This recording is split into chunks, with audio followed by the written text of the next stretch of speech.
La conférence de Dr. Jacques Tremblay.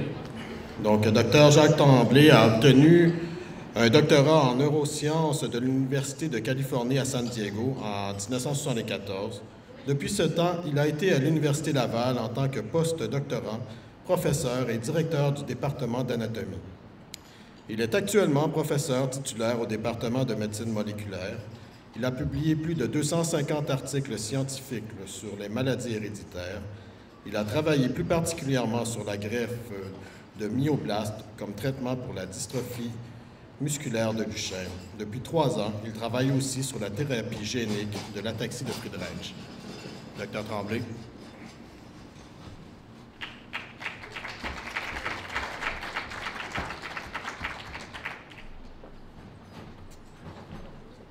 Alors, merci aux organisateurs pour l'invitation. Alors, comme c'est la conférence de clôture, j'ai voulu donner un aspect très positif à ma conférence en vous donnant comme message que la recherche progresse et que c'est une bonne nouvelle. La première bonne nouvelle, Bernard Bray vous en a parlé précédemment, c'est la capacité énorme de séquencer le génome humain actuellement et qui fait que ça facilite énormément d'identifier les gènes mutés responsables de maladies héréditaires. Alors, en fait, quand on a fait le premier séquençage du génome humain, ça a pris 13 ans à faire ça, ça a pris des centaines de laboratoires à travers le monde. Ça a coûté environ 3 milliards de dollars pour faire la séquence des 3,3 milliards de nucléotides qui nous proviennent de notre père, et on a autant 3,3 milliards de nucléotides qui nous proviennent de notre mère. Et ces 3,3 milliards de nucléotides, ça code pour 20 000 gènes, et vous voyez tantôt, Dr. Bray parlait de 22 000 gènes. On n'est même pas sûr exactement encore combien il y a de gènes qui sont codés par ces nucléotides-là. La bonne nouvelle, comme vous le mentionnez, le Dr. Bray aussi, c'est que maintenant, alors que ça a pris 10 ans à séquencer un génome humain, on peut maintenant séquencer 100 000 nucléotides par seconde, ce qui fait qu'on est capable de séquencer 6 génomes humains en parallèle en 3 jours dans la même machine et que le coût est rendu à peu près à 1 000 $ si on compte juste le prix des réactifs, si on compte le coût des techniciens, etc., et le coût de l'analyse, certainement qu'on est plus dans les 2 000 à 3 000 $. Mais cette capacité énorme de séquencer le génome humain fait maintenant qu'on connaît des mutations qui sont responsables de plus de 7 000 maladies héréditaires différentes. Donc, l'identification des gènes, ça va bien. Il y a aussi des progrès intéressants dans ce qu'on appelle la thérapie génique. Alors, quand on parle de thérapie génique, c'est soit de livrer un gène normal pour compenser pour un gène muté. Alors, ça fonctionne bien pour des maladies qui sont récessives. C'est des maladies dominantes. On a quand même un gène normal qui est là à côté du gène qui est muté, mais si la maladie est dominante, de mettre une copie supplémentaire d'un gène, ça ne réglera pas le problème. Mais il y a plusieurs façons d'essayer de livrer le gène normal, soit en livrant des cellules normales, comme c'est le cas lorsque je fais des greffes de myoblastes dans des muscles dystrophiques, ou on peut se servir de plasmides. Des plasmides, c'est juste une séquence d'ADN, c'est un brin d'ADN nu, ou le plus souvent, on va se servir de vecteurs viraux. Vous savez, ces fameux virus qui nous donnent des maladies. Bien, de nos jours, on est capable d'enlever la partie du virus qui code pour des protéines virales et qui nous donne les maladies, et on remplace ça par le gène d'intérêt, et ça se fait de routine dans de nombreux laboratoires. Alors, une autre façon aussi de faire de la thérapie génique, c'est d'essayer de corriger le messager RNA lui-même. Entre autres, on a beaucoup parlé de saut d'exon, je vais en parler tantôt.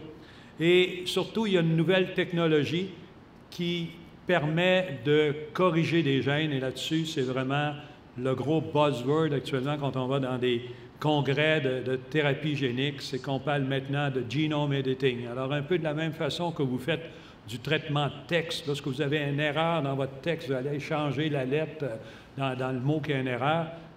On est rendu de nos jours à pouvoir faire ce genre de choses-là, mais les lettres qu'on corrige, c'est les nucléotides dans le génome humain. Alors, je voulais vous montrer quelques exemples de succès de thérapie génique. Vous avez sans doute entendu parler de ces enfants qu'on appelle des enfants bulles.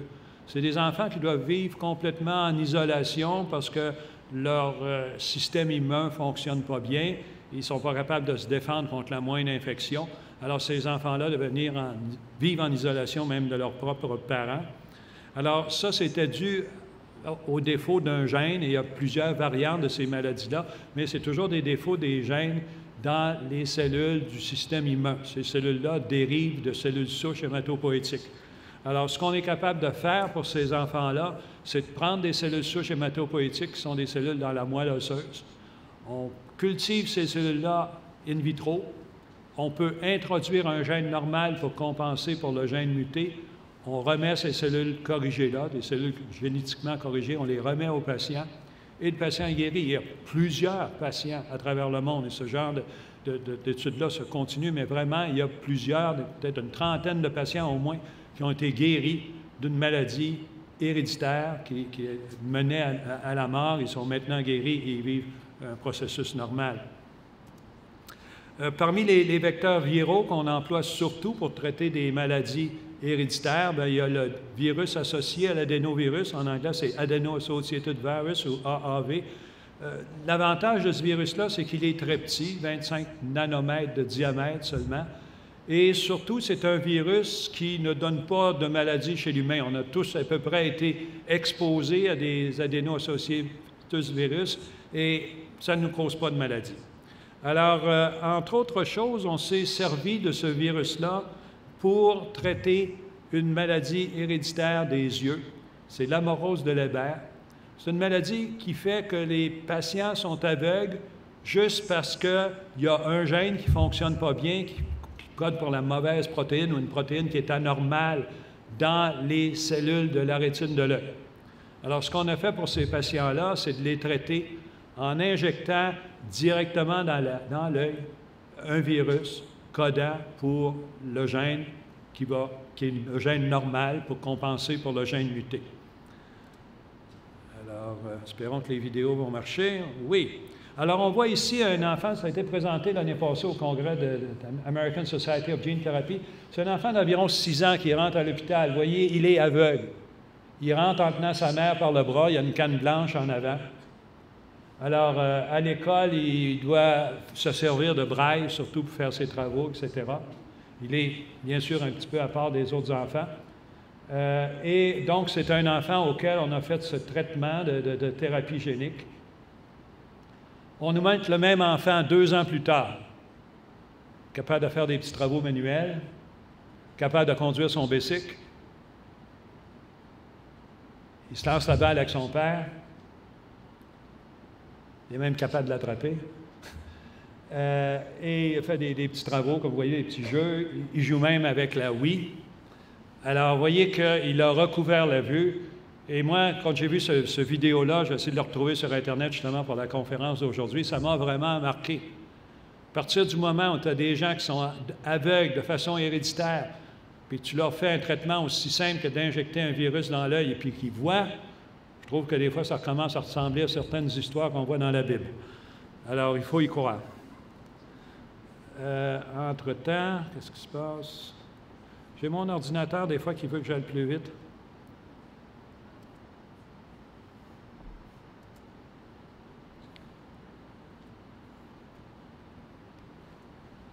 Il veut recommencer la vidéo maintenant.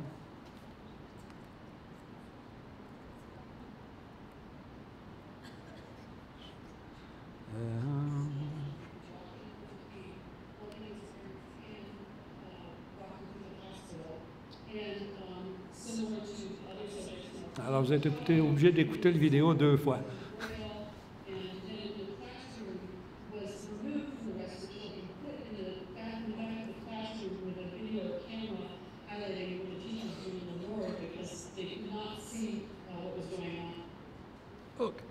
Good, on a réussi à changer. En fait, ce n'est pas la seule maladie qui a été traitée. Il y a un chercheur au Québec, au Saguenay, qui s'appelle le docteur Daniel Gaudet, qui a initié ce projet de recherche-là pour développer une thérapie génique pour une maladie qui s'appelle la carence en lipoprotéine lipase.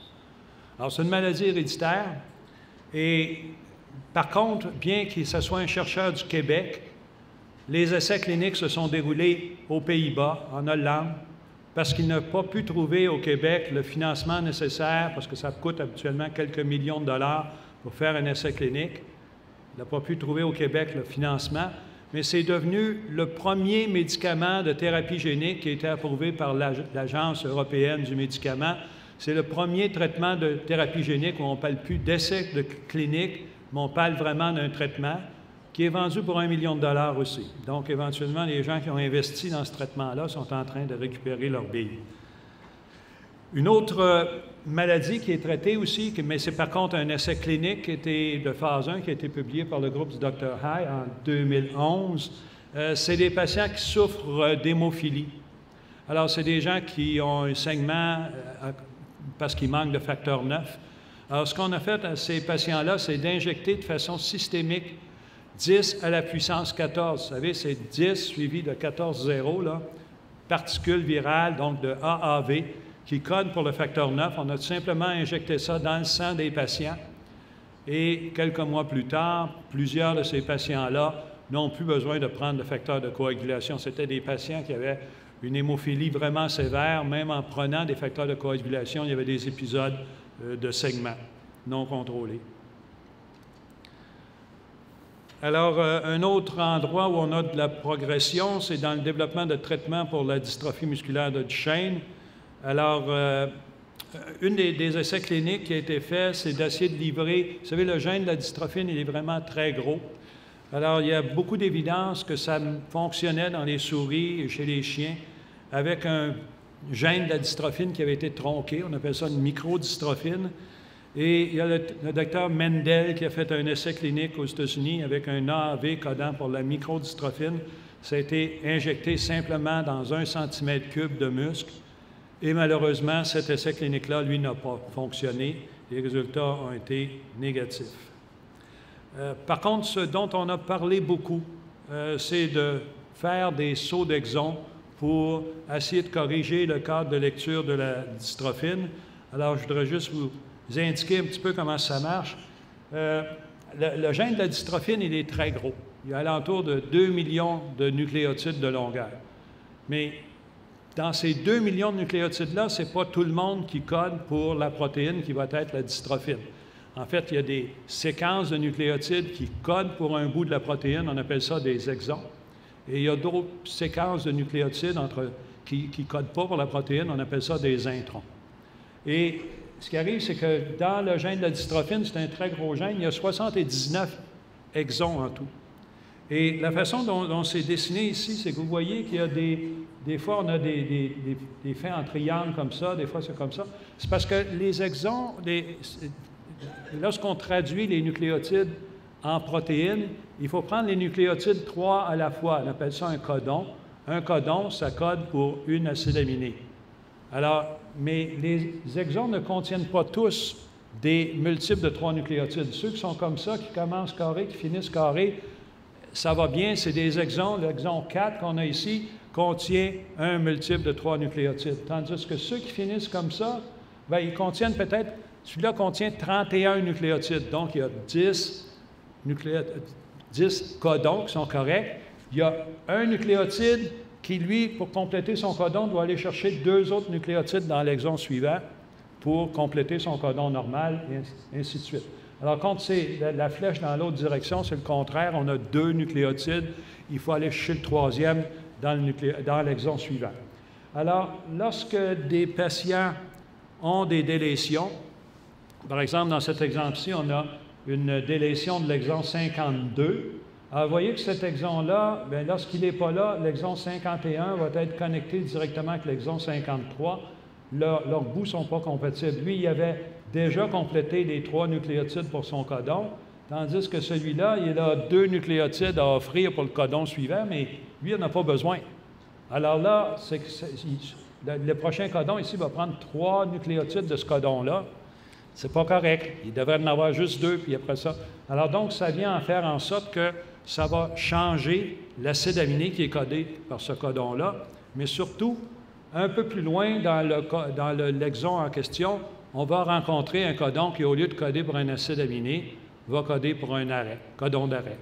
Alors donc, la protéine va arrêter d'être synthétisée au niveau de l'exon 53, c'est une protéine qui n'est pas complète, elle ne sera pas capable de se mettre en dessous de la membrane musculaire, elle ne sera pas capable de remplir son rôle. Et donc, ce qu'on veut faire dans le saut d'exon, ici, on nous illustre que le fait que lorsqu'on a un patient, tantôt je parlais d'un patient Duchenne, mettons, mais ici, lorsqu'on a un patient Becker, lui, il lui manque l'exon 74, mettons, bien, 73 est connecté directement avec 75, mais c'est tel qu'on a fait une délétion de cet exon 74 ici contient un multiple de 3 nucléotides. Donc, lorsqu'on l'enlève, on ne change pas le code de lecture et tout va bien. Le patient Becker, il est capable de synthétiser une protéine. Le début de la protéine va être là, la fin de la protéine va être là. Il va manquer un bout dans cette protéine-là qui est codé par l'exon 74, mais ça fait quand même une protéine qui est complète, qui est capable de s'attacher dans la membrane et qui va jouer un rôle à peu près complet. Donc, c'est pour ça que les patients Becker ont des symptômes beaucoup moins sévères que les patients Duchenne, parce qu'ils ont une protéine qui est capable de jouer presque son rôle normal. Ça dépend. Il y a des patients Becker qui sont capables de marcher avec une canne jusqu'à 65 ans. Il y en a d'autres qui sont en chaise roulante vers 16-17 ans. Mais ça dépend à ce moment-là de quel bout de la protéine est absent. Mais ils s'en tirent mieux avec une protéine partiellement fonctionnelle que pas de protéine du tout. Alors ici, on retourne à avoir un patient qui est atteint d'une dystrophie de Duchenne. Vous voyez que ce patient-là, en fait, il lui manque l'exon 52, et normalement, donc, l'exon 51 se connecterait directement avec l'exon 53 qui est ici. Il y a un changement de cadre de lecture, ça ne marchera pas. Alors, ce qu'on vise à faire avec le saut d'exon, c'est de passer par-dessus l'exon 53, de sorte que 51 va se connecter directement avec 54, et les deux sont compatibles. Celui-là avait son codon complet, et dans l'exon suivant, on commence avec une nouvelle série de 3 nucléotides pour le prochain codon. Il n'y a pas de problème. Alors, c'était ça le but du saut d'exon, et la façon de sauter par-dessus cet exon 52, c'était de se servir d'oligonucléotides qui sont complémentaires au début de l'exon, de sorte que l'appareil qui joint ensemble, on appelle ça un appareil d'épissage, qui joint ensemble les différents exons pour faire le messager RNA final, bien, il ne reconnaît pas que ça, c'est un exon, il passe par-dessus, il connecte 51 directement avec 54. C'était ça tout le but de faire du saut d'exon. Alors, je pense que la plupart d'entre vous ont sans doute entendu parler qu'il y avait un essai clinique de phase 3 qui était supporté financièrement par la compagnie GSK. Et la compagnie GSK a arrêté cet essai clinique-là. Ça a vraiment fait une bombe, je pense, dans le domaine des patients atteints de dystrophie musculaire de Duchenne, parce qu'il y avait beaucoup d'espoir qui était basé là-dessus. Alors, l'objectif de cet essai clinique-là, c'était d'augmenter la marche, d'augmenter le nombre de mètres que l'enfant était capable de parcourir dans un temps donné. Et, bon, peut-être qu'ils avaient fixé un objectif un peu trop élevé. Vous savez comment ça marche avec les essais cliniques? C'est que quand on se présente à un organisme réglementaire comme Santé Canada ou aux États-Unis, la Food and Drug Administration, on définit exactement c'est quoi qu'on va faire comme essai clinique. C'est quoi l'objectif de l'essai clinique? C'est quoi les paramètres qu'on va faire pour évaluer si l'essai clinique marche ou ne marche pas? Alors, si on a défini que notre essai clinique, c'était d'augmenter la marche et qu'il fallait que statistiquement, les patients marchent plus de mètres que ceux qui n'avaient pas été traités, si on ne remplit pas ça, l'essai clinique n'a pas fonctionné. Alors donc, à un moment donné, la compagnie s'est rendue compte que ça ne sert à rien de continuer parce qu'avec les données qu'on a déjà, on ne rencontrera pas cet objectif-là. Ça ne vaut pas la peine de continuer à dépenser de l'argent. Donc, malgré tout, il y a quand même des essais cliniques que ça continue avec le saut d'exon. C'est qu'en fait, les fameux oligonucléotides qu'on injecte aux patients pour faire sauter un exon, bien, ils sont modifiés chimiquement pour ne pas se dégrader. Et il y a différentes façons chimiques de modifier ces oligonucléotides-là.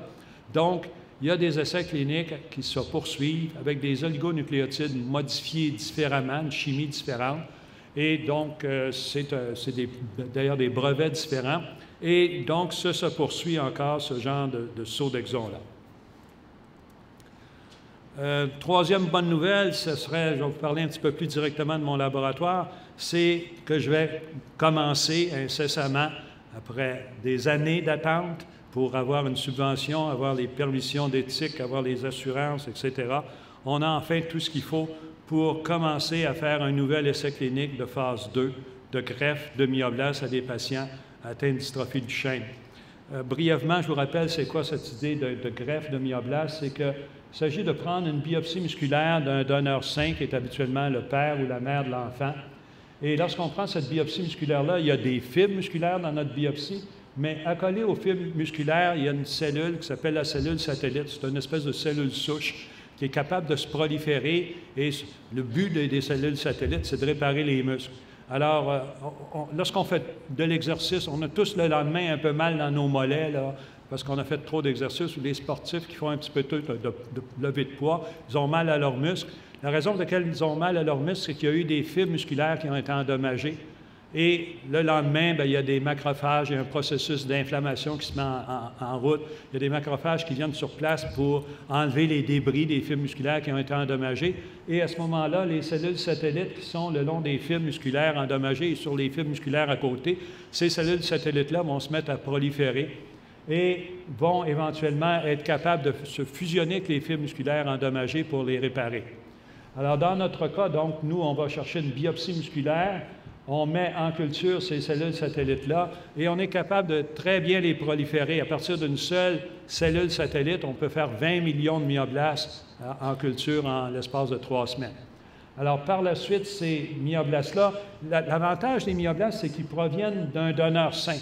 Alors, donc, dans leur noyau, ces cellules-là ont le gène normal, la dystrophine, et lorsqu'on transplante ces cellules-là, en fait, les transplantations, c'est simplement des injections intramusculaires, mais lorsqu'on transplante ces cellules-là, ils vont se fusionner avec les fibres musculaires du patient.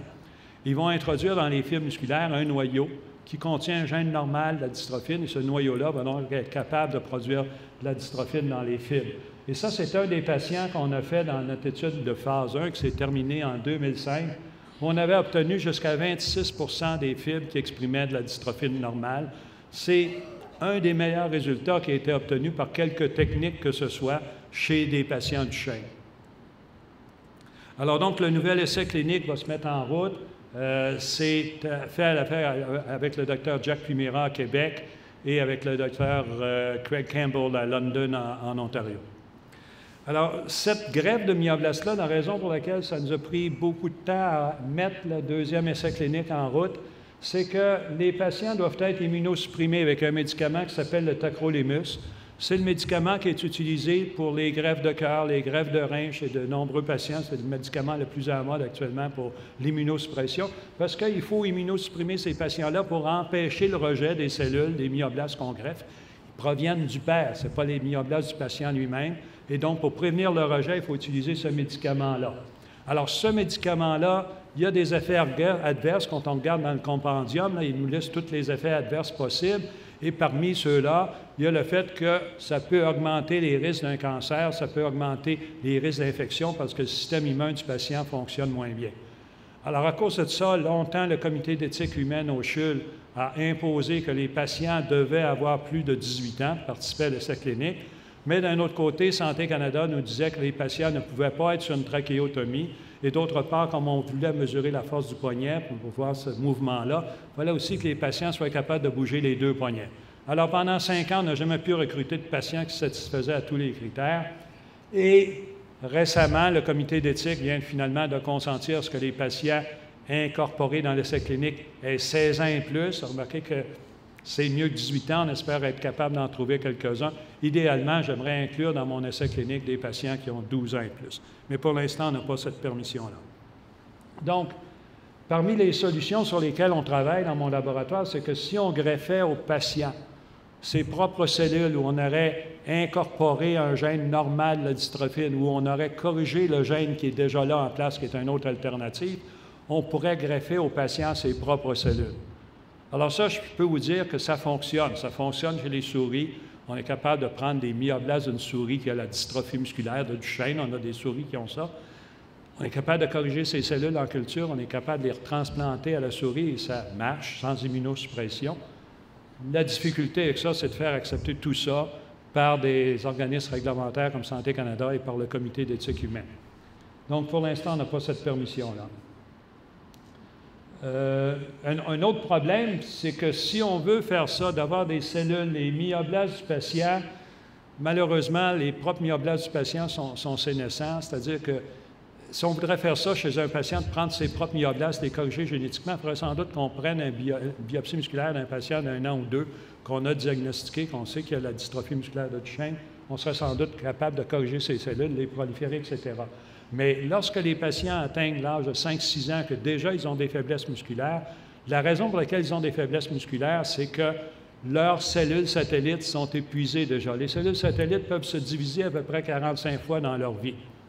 Alors, quand on est rendu à 5-6 ans, bien, déjà, il y a des cellules satellites qui ne se prolifèrent plus. Alors, au moment où ces cellules-là ne se prolifèrent plus, le muscle n'est pas réparé correctement. Les fibres musculaires deviennent avoir un moins grand diamètre, deviennent moins abondantes, sont remplacées par du gras et du sucre conjonctif. C'est ça qui développe la faiblesse musculaire. Donc, on peut, pour l'instant, essayer d'augmenter la prolifération de myoblastes qui sont presque sénescents. Et, entre autres choses, qui est notre principal but dans l'avenir, c'est d'utiliser des cellules qu'on appelle des cellules souches pluripotentes induites. Vous avez sans doute entendu parler dans les journaux de cellules souches embryonnaires. Ça, c'est des cellules qu'on développe à partir d'un embryon, un stage très précoce de l'embryon humain, parce que l'embryon contient une centaine de cellules seulement. On peut prendre certaines de ces cellules-là et développer des cellules qui vont se propager de façon indéfinie et qui ont la capacité de se différencier dans toutes les cellules de notre corps. Alors ça a créé beaucoup de controverses parce que ça provenait d'un embryon, mais en fait, c'était des embryons surnuméraires. C'était des embryons qu'on aurait détruits de toute façon parce que les parents avaient complété d'avoir les 2-3 enfants qu'ils voulaient. Alors, les embryons congelés, on avait le choix de les détruire ou, avec la permission du père et de la mère, on pouvait essayer de faire ces cellules souches embryonnaires-là.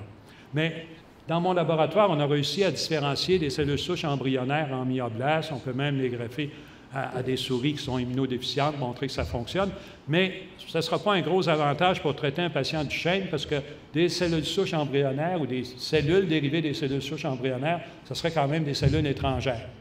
Alors, la bonne nouvelle, c'est qu'il y a quelques années, le docteur Yamanaka au Japon, il a d'ailleurs eu le prix Nobel pour ça, il a réussi à démontrer qu'on peut prendre simplement des cellules de la peau qu'on appelle des fibroblastes. On peut rentrer 4 gènes avec des virus, et ces 4 gènes-là vont mener à la reprogrammation des cellules. Elles deviennent l'équivalent des cellules souches embryonnaires, des cellules qu'on a appelées des cellules souches pluripotentes induites. Et dans mon laboratoire, on est capable de prendre, entre autres, des cellules souches provenant de fibroblastes d'un patient Duchenne. Ça devient des cellules souches pluripotentes. On est capable de les différencier en myoblastes. On est capable de corriger génétiquement ces cellules-là. Et donc, il y a un espoir qu'éventuellement, on pourrait transplanter au patient ses propres cellules dérivées de fibroblastes, de cellules de sa peau, qu'on aurait corrigées génétiquement et qu'on pourrait transplanter à des patients. Le tout, encore une fois, ça marche dans des souris. Il faut que ça marche à la perfection avant qu'on puisse faire ça chez des humains. Une autre chose sur laquelle on travaille, c'est d'essayer d'augmenter la migration des cellules lorsqu'on les injecte dans le muscle. Une des difficultés actuellement, c'est que les injections doivent être très, très proches les unes des autres, c'est au millimètre. La raison pour ça, c'est que les cellules qu'on transplante, les myoblastes, ne migrent pas dans le muscle. Ils vont rester où on les a injectés. Alors donc, on a longtemps essayé d'augmenter leur migration. C'est pas réussi de façon vraiment spectaculaire à augmenter leur migration. Une des choses sur lesquelles on travaille actuellement, c'est de les faire proliférer lorsqu'on les a greffés, de les faire proliférer à l'intérieur du muscle. Alors, s'ils prolifèrent, il va bien falloir qu'ils se dispersent un peu. Ils ne vont pas tous rester au même endroit. Alors ça, c'est une des choses sur lesquelles on travaille. La bonne nouvelle numéro 4, c'est qu'il est maintenant possible de corriger des gènes, comme je vous en parlais dans l'introduction. Entre autres choses, on peut corriger le gène de la dystrophine en se servant de 2 technologies, une qui s'appelle les TALENs, je n'en parlerai pas de celle-là, et je vais surtout vous parler d'une nouvelle technologie qui s'appelle CRISPR. C'est une nouvelle technologie qui a été découverte il y a seulement 2 ans. Et en 2 ans, il y a 1900 articles scientifiques qui ont été publiés sur cette technologie-là. C'est un boom, ça s'en va comme ça. C'est un très, très gros progrès dans notre capacité de corriger des gènes. Et essentiellement, cette technologie-là, c'est la suivante. On a ici un brin d'ADN, c'est une double hélice. Et donc, ici, on a montré que la double hélice était ouverte. Et ici, on a cette séquence-là qu'on appelle un ARN guide. Alors ici, on a l'ARN guide. Il y en a une vingtaine de nucléotides ici qui sont exactement complémentaires à la séquence qu'on veut cibler dans le génome. La seule restriction, c'est que la séquence qu'on cible doit être suivie d'une séquence qu'on appelle un PAM, qui est une séquence NGG. N, c'est n'importe quel nucléotide, et après ça, il faut qu'il y ait 2 guanines, 2 nucléotides guanines de suite. Ce n'est pas une grosse restriction, il y a une chance sur 16 d'en trouver dans le génome, c'est parce qu'on a 4 nucléotides différents, donc 1 sur 4 pour le premier, 1 sur 4 pour le deuxième. Ça fait une chance sur 16 de trouver un PAM, donc il y en a partout dans tous les gènes. Le reste de cet ARN guide-là est constant, c'est une cinquantaine de nucléotides qui sont constants, et une fois qu'il y a eu un complexe formé entre l'ARN guide et l'ADN, il y a une autre protéine qui s'appelle une Cas9, qui est une nucléase, qui va venir couper l'ADN à exactement 3 nucléotides à partir du PAM. C'est très précis, ça coupe là. D'ailleurs, j'ai une petite vidéo, espérons qu'il va marcher. On nous montre ici justement cette fameuse Cas9 avec l'ARN guide qui s'en vient là, s'en vient s'hybrider avec le brin d'ADN et qui va couper éventuellement ce brin d'ADN-là. Clic, clic, l'ADN est coupé. Alors, par la suite, la protéine va se détacher et ce qu'on peut faire, c'est soit qu'il va y avoir des modifications spontanées, comme celle qui se fait ici. Il y a des nouveaux nucléotides qui peuvent s'introduire spontanément, mais là-dessus, on n'a pas de contrôle vraiment. Et l'autre alternative, c'est de fournir un brin d'ADN qu'on appelle un ADN donneur, qui va contenir des séquences qui sont similaires à celles qui précèdent la coupure et des séquences à celles qui suivent la coupure, mais entre les deux, on peut mettre la séquence de nucléotides qu'on veut. Alors, c'est ce qui arrive ici. Vous voyez que la séquence qui était similaire vient s'hybrider ici, l'autre séquence qui est similaire vient s'hybrider là. Entre les deux, on a mis ce qu'on voulait. Alors, ce genre de technologie-là nous permet donc de corriger un gène. Souvent, on peut avoir des maladies héréditaires où tu as un nucléotide de changer. C'est-tu chien, tu as changé juste un nucléotide, puis au lieu de coder pour un acide aminé, ça code pour un codon stop. Ou des fois, ça code pour un autre acide aminé que celui qu'on voulait, et à cause de ça, on a une maladie génétique. Tout le reste du gène, il est bien bon. Il y a juste un nucléotide qui n'est pas correct. Avec ce genre de technologie-là, on peut aller corriger un nucléotide, ou 2 nucléotides, ou 2, 3. Alors, dans le cas de la dystrophie musculaire de Duchenne, on nous illustre ici qu'on peut faire ça avec des TALEN. C'est un peu le même genre de technologie qui permet aussi de couper un gène à l'endroit où on veut. Et ces ARN guides-là. Alors, ce qu'on peut faire ici, mettons qu'on a un patient qui lui manque l'exon 44, c'est un patient Duchenne, il lui manque l'exon 44. Alors, avec ce genre de technologie-là, on peut soit enlever l'exon 45, parce que ce qu'il faut faire pour enlever l'exon 45, c'est venir couper l'ADN avant l'exon 45 et couper l'ADN après l'exon 45. On enlève le morceau complètement, de sorte qu'à ce moment-là, 43 va pouvoir se connecter avec 46 directement. C'est un petit peu l'équivalent du saut d'exon, sauf que c'est permanent. Ce n'est pas le messager RNA qu'on a modifié, c'est vraiment le gène qui a été modifié de cette façon-là.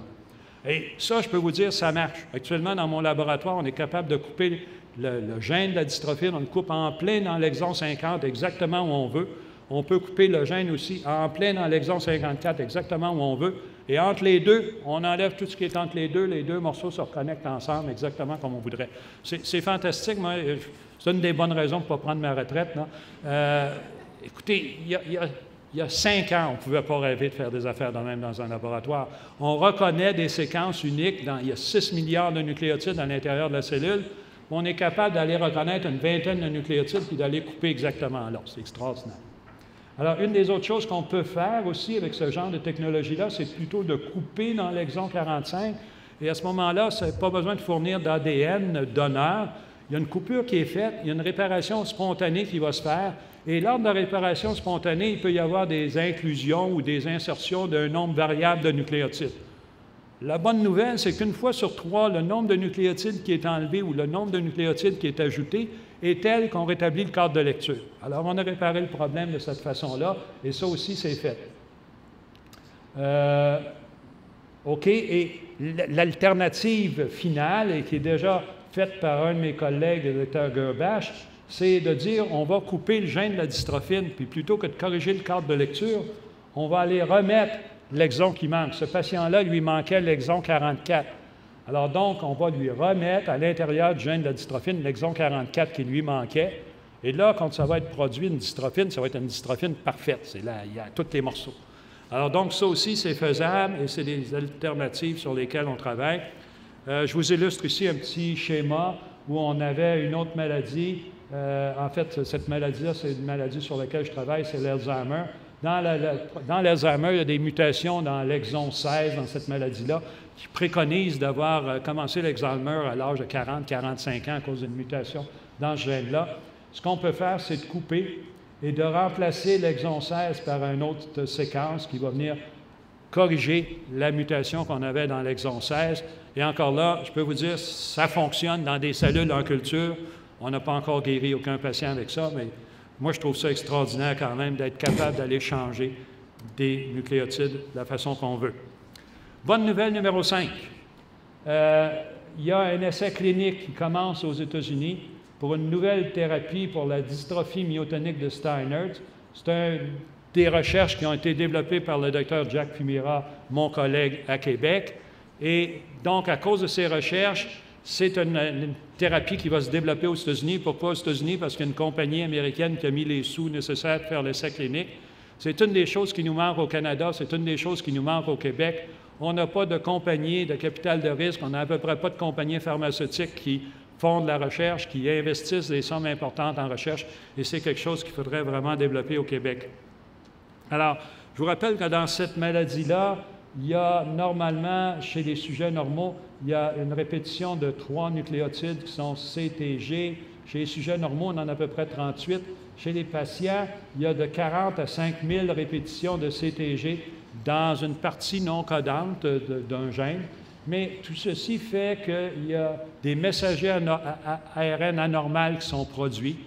Ces messagers ARN-là vont recruter des protéines qui sont impliquées dans ce qu'on appelle l'épissage, c'est-à-dire, tantôt, je vous parlais qu'il faut joindre l'exon 45, admettons, il faut le joindre avec l'exon 46. Bien, ce processus-là, c'est ce qu'on appelle de l'épissage. Il y a des protéines qui sont impliquées à faire ça. Alors, dans cette maladie-là, à cause de cette longue répétition-là, bien, il y a un paquet de protéines qui sont attachées à l'ARN, puis pendant qu'ils sont attachés là, ils ne sont pas là pour faire leur job ailleurs. Alors, il y a des tas de messagers RNA qui ne sont pas épicés de façon normale à cause de ça. Alors, l'idée de Jack, c'était d'essayer de dégrader les messagers RNA qui ont cette longue répétition-là, sans trop affecter les messagers RNA qui ont la séquence normale. Alors, donc, c'est ce que je vous ai expliqué. Et donc, l'idée du Dr Pimira, c'est d'avoir des oligonucléotides qui viennent s'attacher au messager RNA qui est anormal, et par la suite, ces oligonucléotides-là vont mener à une dégradation de l'ARN, et mon ordinateur me dit tout le temps d'aller plus vite. Je ne sais pas, il y a des affaires bizarres là-dedans. OK, alors, bonne nouvelle numéro 6. J'ai aussi des bons résultats en recherche pour essayer de développer un traitement pour l'ataxie de Friedreich, qui est une autre maladie héréditaire, qui est d'ailleurs couverte par Dystrophie musculaire Canada. Alors, c'est une maladie héréditaire qui est située pour un gène qui code pour une protéine qui s'appelle la frataxine. C'est une protéine sur le chromosome 9. Dans cette mutation-là, il y a une mutation dans l'intron 1. Remarquez que l'intron 1, ça ne code pas pour une protéine, mais il y a à l'intérieur de cet intron-là, il y a une longue répétition de GAA. Les sujets normaux ont de 6 à 34 GAA de suite, GAA, GAA, GAA. Mais chez les patients, il y en a 150 à 1700 GAA de suite. Et à cause de ça, la cellule n'est pas capable de faire suffisamment de messagers RNA. Quand on fait un messager RNA, c'est qu'on copie l'ADN, et à l'endroit où il y a ces longues répétitions-là, on a de la misère à faire la copie de l'ADN, faire un messager RNA. Donc, on fait moins de messagers RNA pour la dystrophine, on fait moins de protéines dystrophine, et à cause de ça, ça va mener à des problèmes. La dystrophine, c'est une protéine qui s'en va dans les mitochondries éventuellement. Alors, ça mène à une accumulation de fer dans les mitochondries, ça mène à ce qu'on appelle un stress oxydatif. Les cellules meurent. Quand c'est une cellule du foie qui meurt, tout le monde s'en fout parce qu'une cellule du foie qui meurt, il y en a un autre à côté qui prolifère, qui prend sa place. Mais quand c'est des cellules, des neurones qui meurent dans votre cerveau, bien, les neurones ne sont pas remplacés. Quand c'est des cellules dans le cœur, des cardiomyocytes qui meurent, ne sont pas remplacés, les autres non plus. Donc, les patients, progressivement, vont développer des symptômes neuronaux et des symptômes cardiaques dus à ce problème-là. Donc, il y a plusieurs approches thérapeutiques qui se poursuivent à travers le monde. La première sur laquelle j'ai travaillé était de livrer la protéine frataxine On peut faire ça dans des cellules en culture, mais ce n'est pas pratique parce qu'il faut produire des protéines en très grande quantité. Une autre approche sur laquelle on travaille, qui est d'augmenter l'expression du gène de la frataxine. On a eu des résultats intéressants avec ça et ça a amené en sorte qu'il y a quand même une compagnie de capital de risque qui a investi dans ce projet-là. Donc, on a un support financier pour 2 ans pour continuer à essayer d'augmenter l'expression de frataxine. C'est une technologie qui vise à cibler le promoteur d'un gène. Vous savez, on a nos nucléotides qui codent pour la protéine. Bien, devant cette séquence de nucléotides-là qui code pour une protéine, il y a une autre séquence de nucléotides qui contrôle quand est-ce que le gène est exprimé. C'est ce qu'on appelle un promoteur.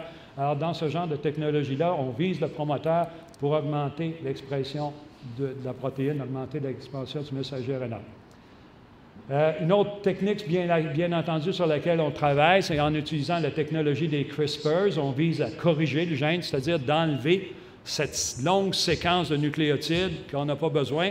Donc, c'est dans l'intron, on vise à couper avant et à couper après cette longue séquence de nucléotides anormaux pour les enlever. Et finalement, une 4e technologie, c'est tout simplement de livrer le gène normal de la frataxine. La frataxine, c'est une petite protéine, c'est pas comme la dystrophine, là. Ça a juste 391 acides aminés, c'est vraiment une petite protéine, donc on peut facilement rentrer le gène de la frataxine dans un virus, un adeno-associated virus, et on peut se servir de ça pour livrer le gène de la frataxine avec ce virus. On a fait ce genre d'expérience-là dans des souris qui sont atteintes d'ataxie de Friedreich. Les souris sont un modèle vraiment très sévère lorsqu'elles ne sont pas traitées. Elles ont non seulement une croissance moins rapide que les souris normales qu'on voit ici, mais elles meurent à peu près à 60 jours. C'est un modèle très sévère de la maladie. Les souris qui sont traitées avec un AAV codant pour la frataxine ont une croissance plus rapide que les souris malades. Et en fait, ici, le schéma s'arrête à 150 jours, pour dire pour laquelle je vais confesser que la raison pour laquelle leur vie s'arrête à 150 jours, c'est que le chercheur était trop curieux, il a voulu aller voir ce qui se passait, il a sacrifié les souris. Il aurait pu vivre plus longtemps que ça, je m'excuse. Donc, écoutez, c'était vraiment assez intéressant. Chez les patients, il y a une hypertrophie cardiaque qui se développe. Et c'est ça qui est responsable de la mort précoce des patients.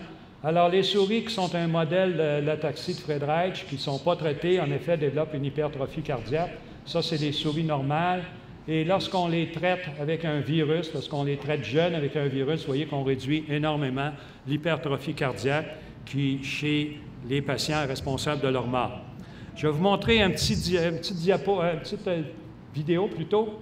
Il y a 2 souris là-dedans, et faites attention, c'est une question d'examen après la conférence. Laquelle des 2 souris est atteinte d'ataxie de Friedreich?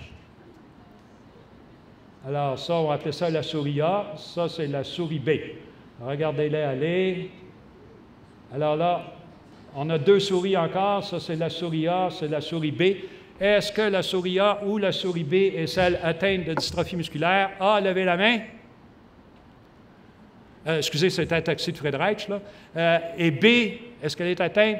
Non, bien, vous avez tort, tout le monde. Les 2 étaient atteintes d'ataxie de Friedreich, sauf que B, je l'ai traitée avec un virus quand elle était jeune.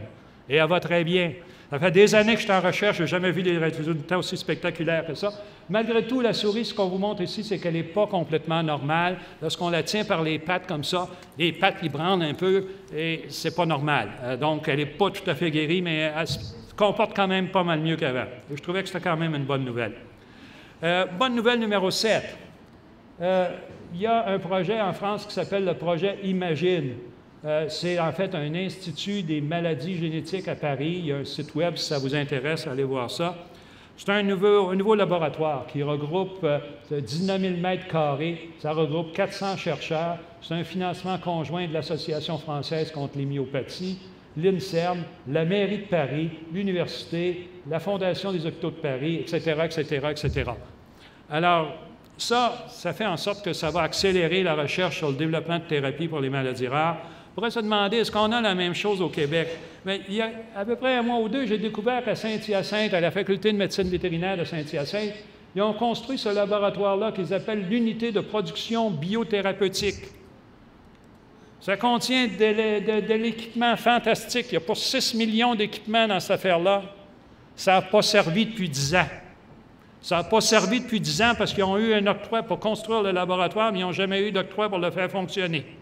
Ça permettrait de fabriquer des vecteurs viraux pour faire des essais cliniques de thérapie génique au Québec, puis on n'a pas l'argent pour le faire fonctionner. J'ai rencontré il y a un mois le ministre de l'Agriculture pour lui dire « Regarde, la faculté de médecine vétérinaire, ça relève de ton ministère. » Jusque-là, je n'ai pas eu de nouveaux appels. Là. Ils ont dit qu'il faudrait peut-être que je dépose des demandes de subvention à des organismes, bénévoles, etc., etc.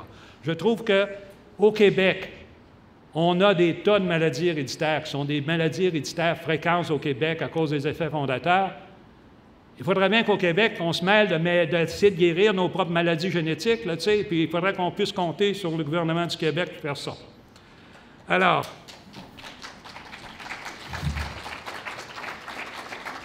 le message que j'aimerais vous laisser, c'est qu'on rentre, je pense, dans une ère fantastique. Une ère où on est maintenant capable de corriger des gènes. C'est possible de le faire en culture, puis ça va être éventuellement possible de le faire dans des souris, puis éventuellement de le faire chez des humains. Si c'est possible pour une maladie héréditaire, ça va être possible pour un tas de maladies héréditaires. C'est quoi le principal problème? C'est le financement.